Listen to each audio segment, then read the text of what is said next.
All right, let's start second row. Congratulations first. Which former Spurs players would you compare your game style to? I think immediately the first guy I think of is Kawhi. Just his defensive versatility, being able to guard multiple positions early on in his career, and just as you saw his progression, he became one of the best players in the world, arguably a top three player to be playing basketball at a time where, Kevin Durant, Steph Curry, and LeBron were pretty much solidified to be the top three, but he was really making a statement that he was one of the best players in the world as well. First row in the middle. Hi, I'm Melissa Guzalogo, the Daily Wildcat. Congratulations, first of all, on being drafted. How do you see yourself fitting in with the San Antonio Spurs, and who are you most excited to play next to? I see myself, like I said, being a guy that can bring energy, toughness, physicality, somebody that's just going to show up on a consistent basis and just work his ass off. So in terms of that, I feel like that's what I bring, and I'm looking forward to playing with my guy D Hart. It's been a long time coming. We had a lot of conversations throughout high school, whether I was trying to play together in college, just maybe playing together at some point. So for him to be my draft buddy and being able to both go in the lottery and be able to represent San Antonio is dope. Third row on the right. Hey, Ben Couch, NBA.com. What do you feel like you learned about the Spurs and what they're looking for you from the draft process? And then, with their history of developing players and where they are, what's the forward opportunity look like for you? I think the first thing I immediately noticed is just top to bottom, they just run different. I think that's something you notice immediately with that organization. They're very clean. They get things done very quickly. They're very precise, and they have intention behind everything they do. And I think the clear message I got behind everything is they trying to get back to the top. So being able to win games at a very high level and being able to compete for a championship. So that's the first thing that I really got from the whole staff.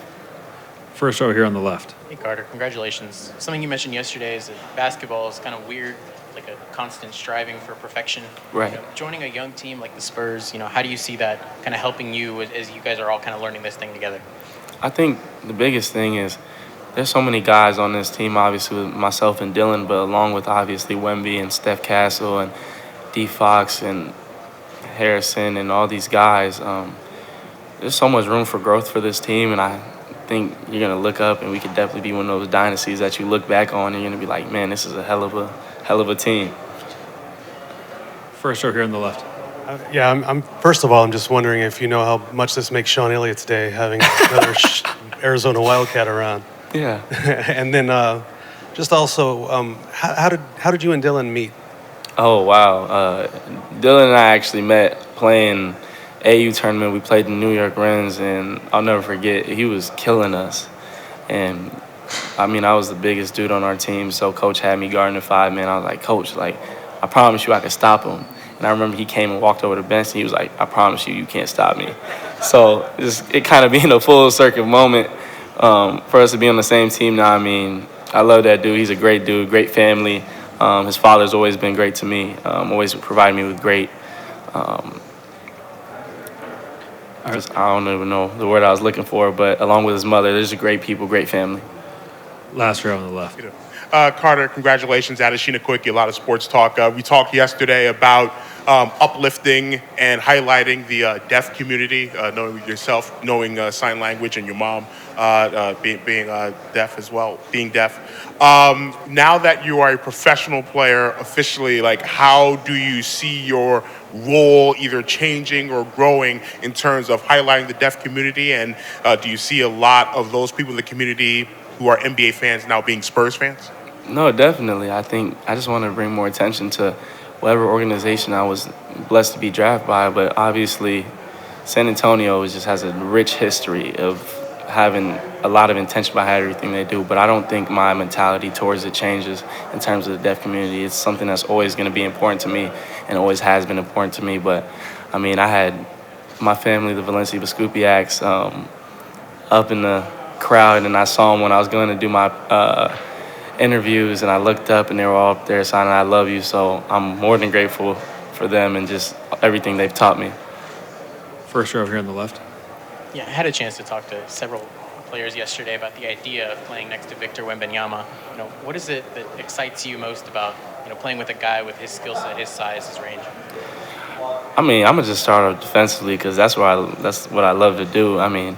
I feel like I can just be ultra aggressive. Obviously, you got to be smart, but just having the mental stability of knowing you kind of have a monster back there behind you that's going to deter everything from the front of the rim. It gives me an opportunity to just be an elite defender and kind of push my limits, especially on the ball. So I think with that being the case, I'm just ready to be active and be able to contribute defensively immediately and offensively. He's a guy that's, I like to use the word gravity. He's takes all the gravity in the room. So him being that type of player, I mean, it's going to open up so many opportunities for myself, Dylan, and so many guys on this roster for us to grow. I'm just looking forward to picking his brain. Second row. How much run are you going to give Dylan in the race for Rookie of the Year? I mean, one of us going to get it. So whether it's one or two or whoever gets it, it doesn't matter. I'm just trying to win basketball games at a high level. Second row on the right.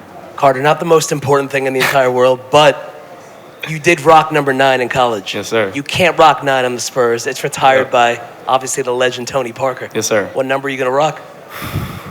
I don't know. I got to look at who has what numbers on the team. I don't know. That's a great like question. Is there like a number that stands out in your mind, like that might be meaningful to you? I know Steph got 5. That's my dog. I'm not getting that off him. I don't know. Does D Fox wear 4? Yep, I can't get 4. is 4. And Can't then I wear had 1. the 4 plus 5 for 9. Wemby got the 1. Dylan for sure gonna have 2. If nobody has 2, I'm gonna have to figure something out. Figure that out. All good. All right. Thank you, Carter. Thank you.